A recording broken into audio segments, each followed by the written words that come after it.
So first short practice, I'm thinking 5 to 10 minutes, is gonna focus on the hips. So come lay down onto your back. Just checking to make sure you can see me. I've got 2 blocks. If you have the blocks, I think likely everyone does have them near you.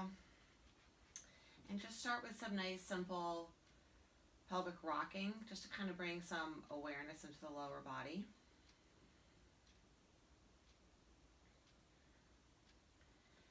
And then see if you can transition the rocking into a circular movement, where it's sort of like if you take the visual of a clock and rotate your pelvis around from 12 to 1 to 2 to 3, etc., and then reverse clockwise. And try to do this without moving your thighs around. And if you do that, you'll be getting movement at your hip joint, because basically your pelvis will be moving around on top of your thighs. Okay, and then pause. And then gently roll the pelvis under a little bit and just start to lift and lower. So some really simple bridges. Rooting down through the feet, just getting the whole back line warmed up.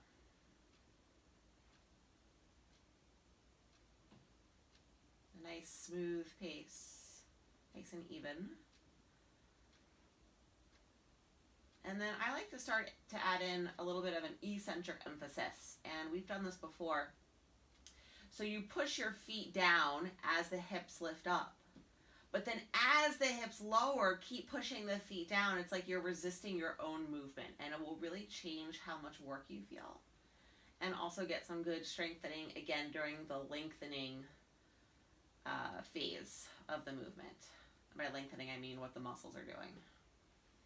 And it'll slow you down too. You can see I'm moving a lot slower and definitely starting to get some kind of burn at this point.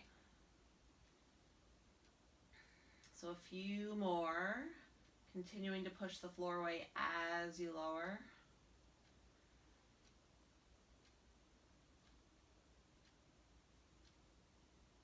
Okay, and then hips are down, knees into the belly, rock a little bit side to side.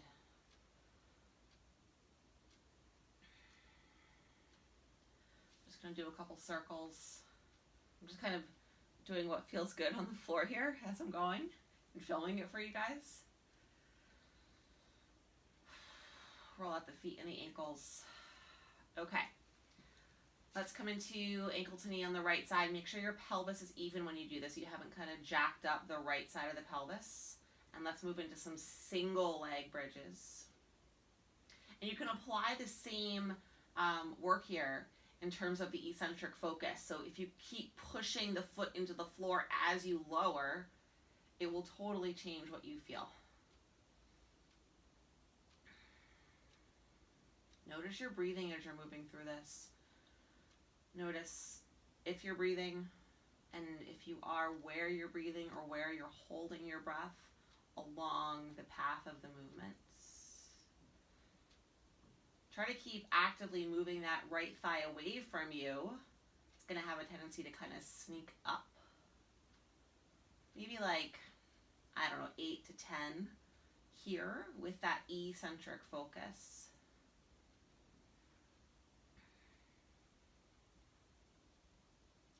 This is probably going to end up being longer than 5 minutes.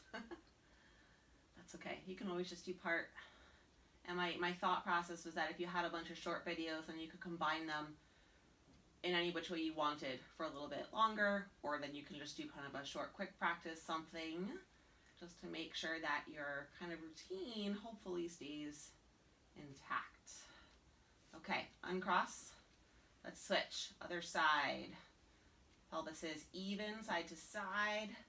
Lifting and lowering with that eccentric focus. You're pushing the foot into the floor even as you lower.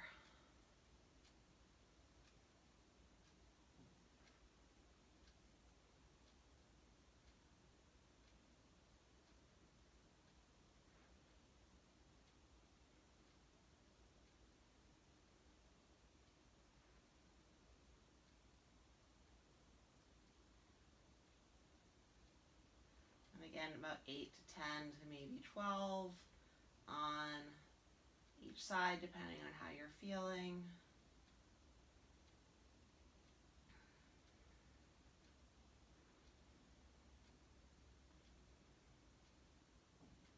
I'm going to do one more here. And again, I'm kind of forgetting about my left leg, but trying to be mindful of keeping that top hip open. Okay, legs uncrossed, shake it out. My instinct is always to hug my knees into my belly and to rock, but if you want to take a constructive rest or stretch your legs out or whatever else might feel good, you can do that. Okay, let's switch the emphasis away from the tush a little bit and move a little bit into hamstrings. So walk your feet a little further away. So maybe the bottoms of the feet are kind of just sort of grazing the floor. And again, lift and lower. And actually, let's do this. Rotate the legs out of it in that position. So we've done a lot of kind of just front to back. Let's work in a little bit of rotation. So this is really nice. It's really cool if you take your hands and kind of feel the backs of your legs working here. And again, make sure that your pelvis doesn't tilt forward. It's going to have a big tendency to tilt forward because your legs are farther away, your feet are farther away, and because you're rotating out. So try to keep that nice neutrality, neutral to a tuck. And again, you can apply that eccentric work here. You can continue to push away as you lower if you want to, kind of for that extra challenge, or you can just sort of do your regular lift and lower. And then keep the legs rotated out, scoot the feet a little further away now even. Roll the pelvis under, lift and lower. I don't think we've ever actually done this version in practice together, so that's good. I'm definitely feeling some cramps starting to come. This is a good one. Notice your breathing.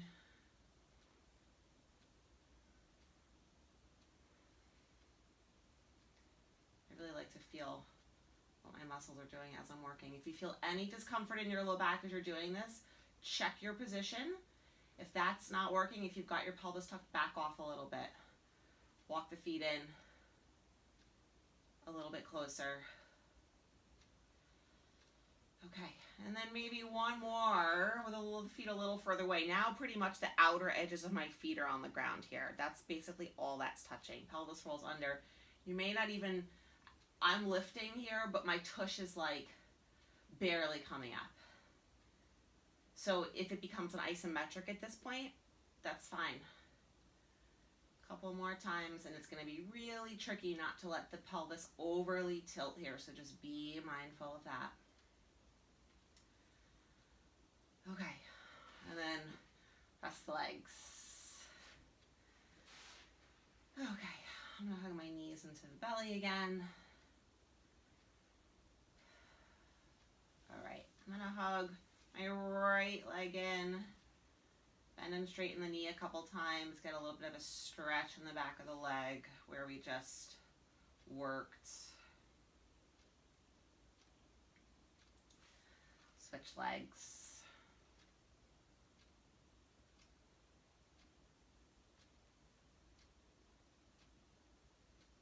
Okay. And then, so let's just address the front of the hips so that we've got at least, you know, kind of a nice, kind of well-rounded mini practice here. Right leg to tabletop, right hand on the right thigh. Press together. This is going to be a core exercise too, but we're going to do our kind of push-pull work here. So you're going to start to push the right leg away from you, but you're still resisting your hand. It's just that the hand and the arm are winning, and you're going to push as far as you can until your arm is straight. Then the leg will win. The leg will push in, the arm is resisting, and you're going to push that leg in as far as you can so that you really feel work deep into that right hip crease. And even when you get to the end, I'm right at my end point here, I'm still pushing together, I'm still resisting, and it's hard work. And then I'm going to push away. And when I get out here, this is super hard. I can barely get any resistance from my hip out here because that's getting towards an end range. And so it's kind of interesting to see. Notice along the movement path where you're able to generate the most force and feel the strongest, and where you feel the least force, where you feel the weakest.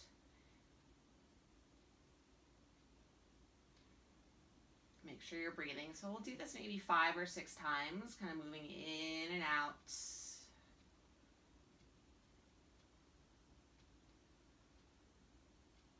I'm going to do this one more time on this side.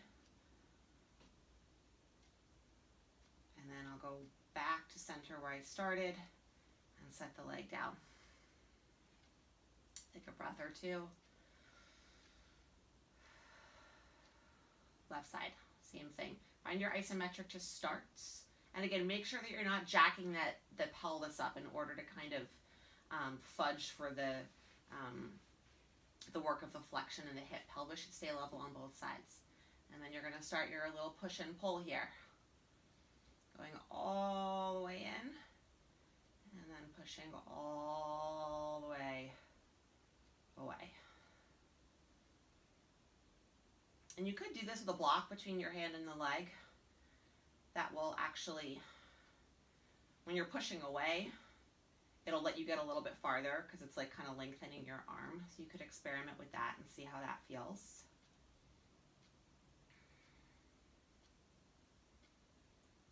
And again, be really mindful about this and try to make sure you're working as far in each direction as you can.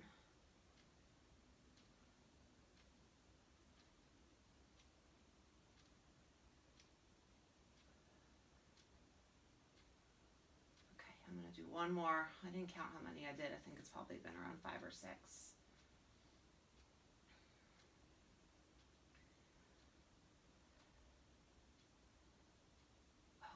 And then back to center, lower down. I'm going to stretch my legs out. If you wanted to take a nice little rest here, you could take, especially after that front of the hip work, you could do a little restorative bridge. If your low back is feeling okay, you can straighten one leg at a time. This gets a really nice stretch across the front of that straight leg. This is one of my favorite things to do. You could spend like a minute or so here. You could switch legs. You could skip this entirely. Okay, I think that's probably enough, long enough. All right. Thanks for trying it out, guys.